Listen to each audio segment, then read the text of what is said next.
Hello everyone and welcome to this brief demonstration of the SignageLive platform. Today we're going to go over what the benefits are of SignageLive and how the user interface is laid out.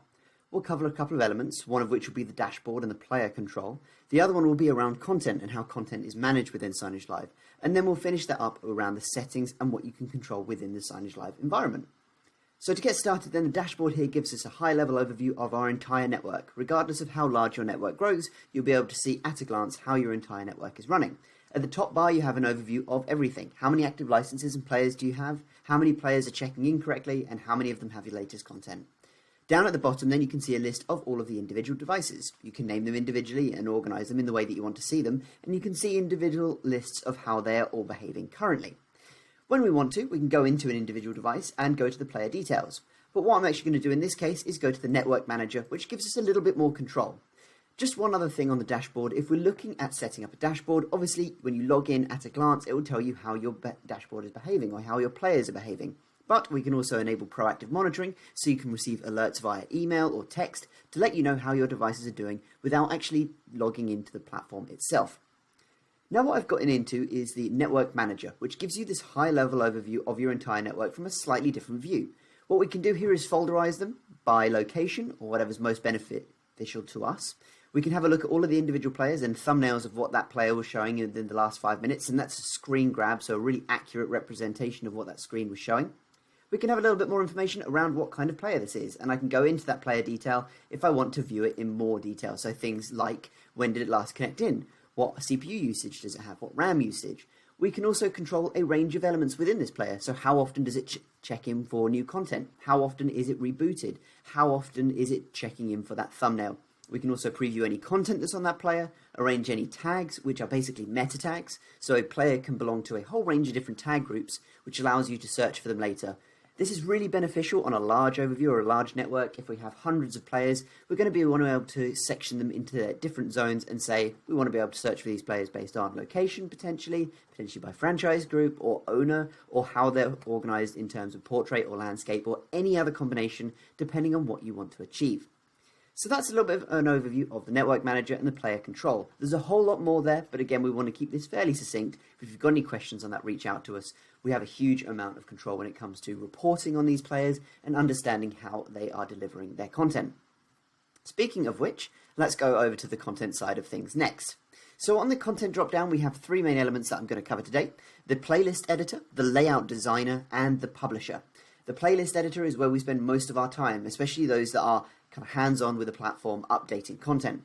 The reason that we do this is actually we're going to try and avoid going to the layout designer and the publisher very often. It's one of our USPs, and the way that we work saves you time when it comes to delivering your content, especially on any devices where you've got 20, 30, 40, up to thousands of players individually. So let's have a look at the playlist editor.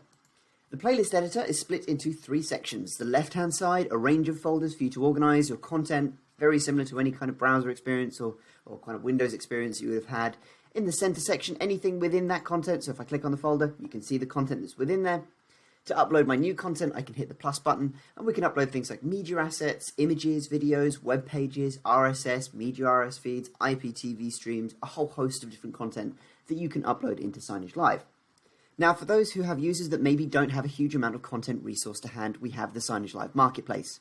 The Marketplace has a range of free products for you to use. So things like calendar integration that will connect with Office 365 or Google Calendars, a range of different global news sources, so you can go and update your screens with the local news without having to go and source that information yourself. Some of the more popular requests are things like clock and weather integration, so being able to show the time or what the weather is on that player's location, which can be organized to display that weather based on where the player is located. So no need to emulate this over and over again for each site.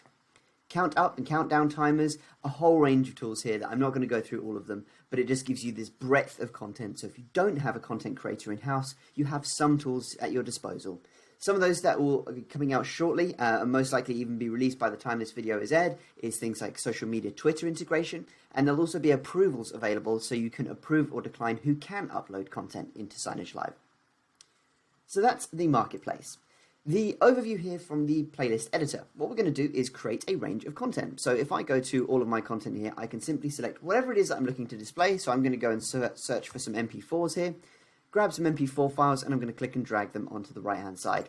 At this point, as I said, it doesn't matter whether it's images, videos, web pages. I'm actually going to go and grab a notice board because I'm kind of conceptually saying this is in a reception, and the notice boards are available in the marketplace for free as well.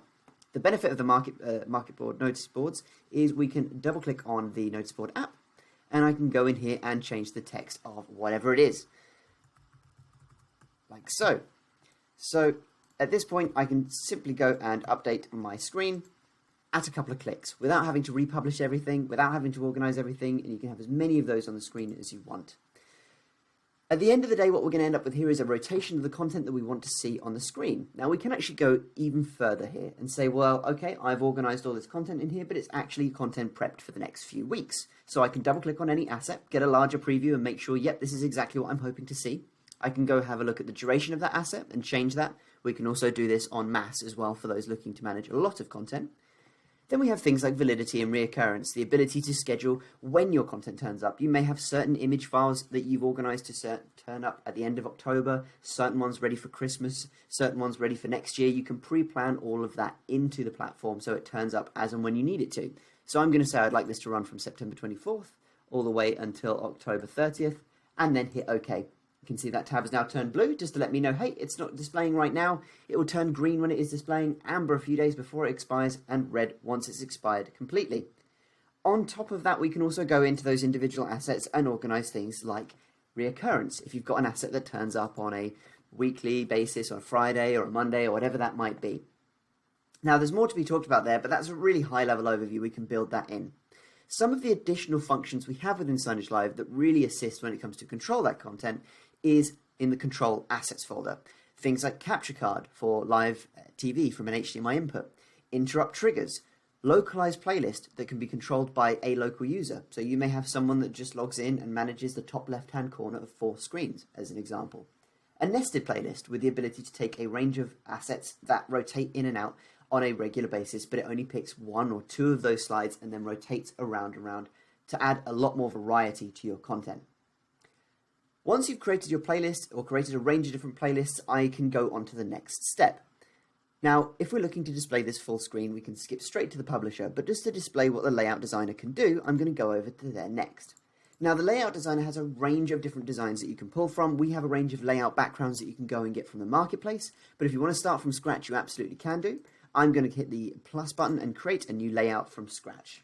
That layout is a 1920 by 1080 canvas by default, so you can go and change that if you need to. SignageLive will work on any size dimension of player. So if you're looking at 4K, if you're looking at a super stretch, if you've got an LED board, which actually a few pixels wide and a few pixels high, you can just type in the layout properties dimensions there to make the screen of your choosing.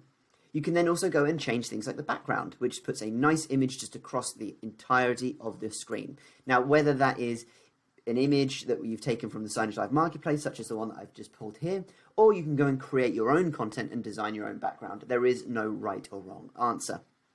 At that point, then, we simply need to organize our schedulable zones. Schedulable zones are where our playlists will inevitably send, and as you can see, this is all click and drag, so I can really design it to my own specification. I can also go to the zone properties and change the width and height here by pixel. So if I want to be pixel perfect, I can do. I'm going to just do a couple of zones here as an example. Other elements on this top board that we can cover off that's supported are things like RSS tickers, with the ability to put in a text ticker and change things like the font, animation, style, the background, assets between the text, all of that control that you're going to need. Text and image are also available, so if you just want a logo in the corner, you can do that. The most important thing about the layout designer and the way that it works is it's completely your tool. There's nothing stopping you from taking multiple zones and putting them on top of each other. So if you want to have transparencies, or if you want to have assets running above or below each other, then you can do. And we will support the transparency on any player that will do. So it's really just about building out the concept of what you want to see as your end screen, and there's no right or wrong answer. So let's say we've created our playlist, or maybe several of them. We've created a few different layout designs, or maybe several of them. And the last step then is to go to the publisher. In the publisher, what we're going to do is say, okay, when do we want this content to be sent? The first question on there is, when do you want this content to play? You can either schedule where nothing else is scheduled, which is basically to say, if I've made a mistake or if all of my standard content has expired, this piece of content will turn up instead, just to make sure you've always got something planned to turn up on your screen and your screen will never go dark. You also have between the chosen dates and times, which I'm going to do today, and say from now on until further notice, every day and all day. I could, in fact, say, actually, I want to have this on different times of the day, or really get integrate and deep into when the content turns up. And the final one there is as the result of a trigger. SignageLive can do triggering in several different ways. It can be locally by the player itself, so you have some kind of device, whether it be Nextmosphere or whether it be a kind of button push against that device specifically, or we can do web triggers with the ability to have a trigger that's completely removed from SignageLive, trigger a range of devices at one go in a global scale. So things like emergency notifications or big stadium event changes, all of that can be done really quickly within seconds with the web trigger functionality. The next bit then is, what do you want to publish? It's either going to be a playlist or a layout design. I'm going to grab a layout design just to show you every potential step of the way today, and I'm going to grab this layout reception.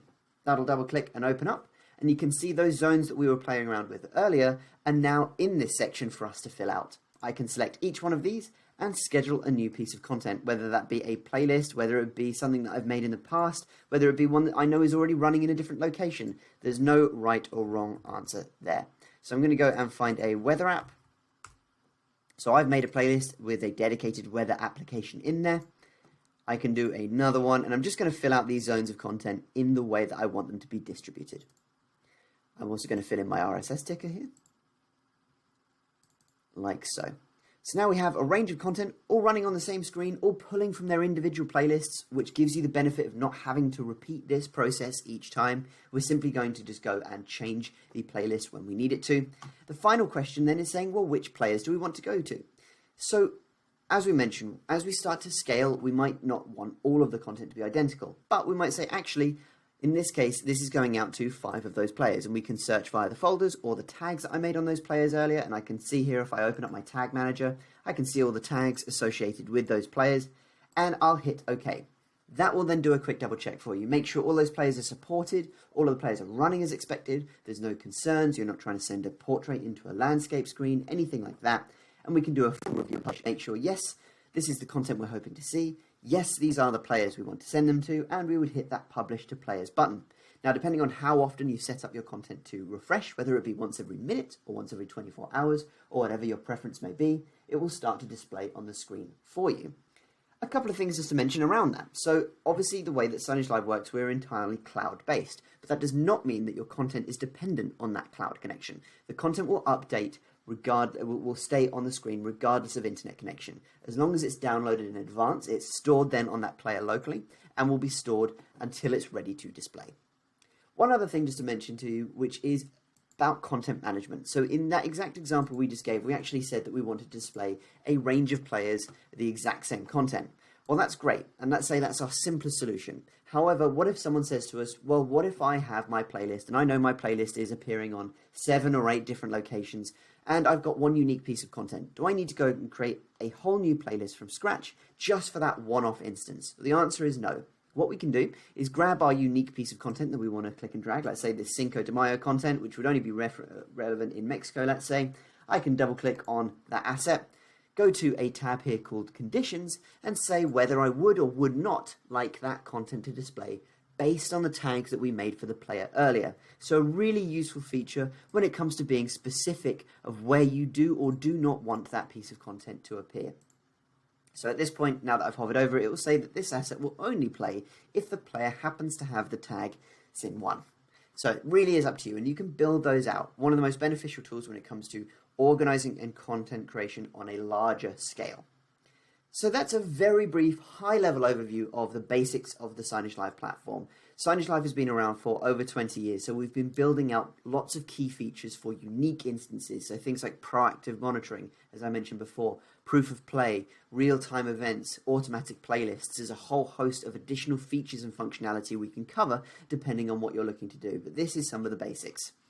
What I will also mention within the settings and licenses is you can go and add in as many users as you want to within SignageLive, and there is no additional cost for the users that you add, and you can have as many of those users as you want with different levels of permission. Licenses within SignageLive work on a license-to-player relationship, so there is no additional cost if you have multiple networks, as I said, multiple users. It's just how many players you have to how many licenses you have.